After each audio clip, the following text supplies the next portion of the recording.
රත්නපුර දිස්ත්‍රික්කයේ මේ කොළොන්න ප්‍රාදේශීය ලේකම් කොට්ටාශයේ පිහිටි මේ ඓතිහාසික වටිනාකමින් යුතු මේ ස්ථානය ඇත්තටම ආරක්ෂා කොට පවත්වාගෙන යාම ඉතා වැදගත්. ඒ සඳහා ඔබතුමා ප්‍රමුඛතාවය ලබා දීමට සහ රටේ අවධානය ලක් කිරීමට මේ කරන ලද ඉල්ලීම ඉතාමත්ම වැදගත් කාලෝචිත කරුණක් බව සඳහන් කරන්න අවශ්‍යයි. අපිට මතකයි අපි අපේ තරුණ කාලේ අපි මේ ස්ථානයට කීපවතාවක්ම ගිහිල්ලා තියෙනවා. ඒ අපේ රටේ ඉතිහාසය පිළිබඳ ඉතා වැදගත් ස්මාරකයක් ලෙස මේ සලකන්නට පුළුවන්. ගරු නියෝජක කතානායකතුමනි, ඒ වගේම අපේ රටේ ඉතිහාසයේ ඉතාම වැදගත් කාලයක් තමයි කෝට්ටේ රාජධානිය. මේ කෝට්ටේ රාජධානිය 16 වන සියවසේ 1521 විජයබා කොල්ලේ කියලා අපි හඳුන්වපු ඒ ඓතිහාසික සංසිද්ධිය නිසා 7 වන විජයබා රජතුමාව මරා දැමීමෙන් පස්සේ කෝට්ටේ රාජධානිය කොටස් තුනකට බෙදුණා. කෝට්ටේ, සීතාවක සහ රයිගම වශයෙන්. රයිගම රජ කලේ විජයබා රජතුමාගේ දරුවෙක් වන පරරාජසිංහ නැත්නම් අපි රයිගම් බණ්ඩාර රජතුමා කියලා හඳුන්වන රජතුමා. එතුමා 1521 ඉඳලා 1538 දක්වා කාලේ රයිගම මූලික කරගෙන රයිගම් රාජධානිය පාලනය කරා. රයිගම් කෝරළය කියන මේ ප්‍රදේශය තුල තමයි අද අපි බණ්ඩාරගම කියලා හඳුන්වන ප්‍රදේශය, හොරණ කියලා හඳුන්වන ප්‍රදේශය, ඒ වගේම රයිගම කියලා හඳුන්වන ප්‍රදේශය, ඒ මිල්ලනිය, ඒ අවට ප්‍රදේශ සියල්ලම මේ රයිගම් රාජධානියට අයිති වුණා මුහුදුබඩ ප්‍රදේශ ඇතුළත්.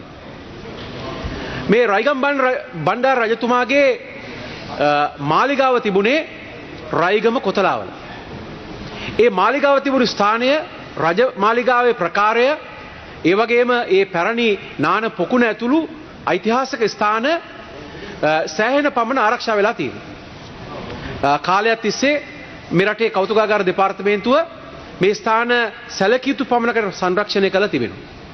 අද කොතලාවල රජමහා විහාරයේ පිහිටලා තියෙන්නේ රයිගම් බණ්ඩාර රජතුමාගේ රජමාලිගාව පිහිටි භූමිය. මේ ස්ථානයේ විශේෂයෙන්ම මේ රයිගම් රාජධානිය ඊට සමාන්තරව තිබුණු ඓතිහාසික ස්ථාන මේ සංරක්ෂණය කිරීම සහ ඉතිහාසය සංරක්ෂණය කිරීම ඉතාම වැදගත් වෙනවා. විශේෂයෙන්ම වීදාගම ගණනන්ද පිරිවන කියන මහා විශ්වවිද්‍යාලය තිබුණේ මේ ආසන්නයේ. එතකොට පෘතුගීසි පාලනය තුල, ලන්දේසි පාලනය තුල භෞතික වශයෙන් මේ දේපල විනාශ වුණා.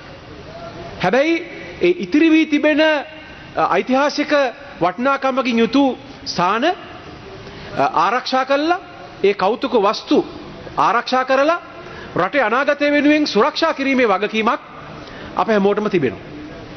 මීට වසර 10කට පමණ කලින් රයිගම් රාජධානිය සහ ඊට සමාන්තර කෝට්ටේ රාජධානියට අයිති ඒ පුරාවස්තු සුරක්ෂා කොට ඒ ඉතිහාසය අනාගත පරපුරට දැක බලා ගැනීමට හැකියවීම පිණිස කෞතුකාගාරයක් සඳහා සැලසුමක් සකස් කරලා තිබුණා. ගරු සංස්කෘතික ඇමතුමනි, රයිගම් රාජධානියට ආවේනික මේ පුරාවස්තු පමණක් නෙමෙයි විශේෂිත සංස්කෘතික අංග තිබෙනවා. ඒ වගේම අපේ නැටුම් කලාවක් තිබෙනවා. රයිගම් කෝරළයට ආවේනික පහතරට නැටුම් කලාවේ විශේෂ ප්‍රභේදයක් තිබෙනවා. ඒ වගේම කාලයක් තිස්සේ එකතු කරගත්ත කෞතුක වස්තු විශාල ප්‍රමාණයක් තිබෙනවා. 2018-2019 කාලේ මේ රයිගම් රාජධානියේ කෞතුකාගාරය සඳහා මූලික සැලැස්මක් සකස් කළා. ඒ සඳහා මූලික කටයුතුත් කෙරුණා. නමුත් ඒ පසුව නතර වුණා. ඊටම වැදගත්, මොකද පහතරට ප්‍රදේශවල අපි බොහෝ දෙනෙක් මේ රටේ ඉතිහාසය ගැන කතා කරද්දී ගරු නියෝජක කතානායකතුමනි කතා කරන්නේ අනුරාධපුර යුගය, පොළොන්නර යුගය, නුවර යුගය යනාදී වශයෙන් මේ යම් සුවිශේෂ ප්‍රධාන රාජධානීන් ගැන පමණයි. නමුත් අපේ රටේ ඉතිහාසයේ ඉතා වැදගත් දේශපාලනික සහ සංස්කෘතික වටිනාකම් පිළිබඳව සාක්ෂි සහිත මේ ප්‍රාදේශීය රාජධානීන් හා සම්බන්ධ සංස්කෘතික සහ කෞතුක වටිනාකම් ආරක්ෂා කිරීම ඉතා වැදගත්. ඒක අපේ සංස්කෘතියේ වැදගත් කොටසක්. විශේෂයෙන්ම පහතරට ප්‍රදේශවල ජීවත් වන ජනතාව හැටියට ඒ අපේ උරුමයන් පිළිබඳව වර්තමාන පරපුර වගේම මතු පරපුරත් දැන සිටීම ඉතා වැදගත් වෙනවා. ඒ නිසා සංස්කෘතික උරුමයන් ඒ වගේම කෞතුක උරුමයන් මේ සියල්ලම ඒකරාශී කොට දැක්විය හැකි කෞතුකාගාරයක් රයිගම කොතලාවල මේ රයිගම් බණ්ඩාර රජතුමාගේ මාලිගාව පිහිටි භූමියේ ස්ථාපනය කිරීම සඳහා මම යෝජනා කරන්න කැමතියි. ඒ වගේම මේ පහත රට සංස්කෘතික උරුමයන් ආරක්ෂා කිරීම පිණිස විශේෂ වැදගත්කමක් ලබා දෙන ලෙස මම ඉල්ලා සිටිනවා. බොහොම ස්තුතියි.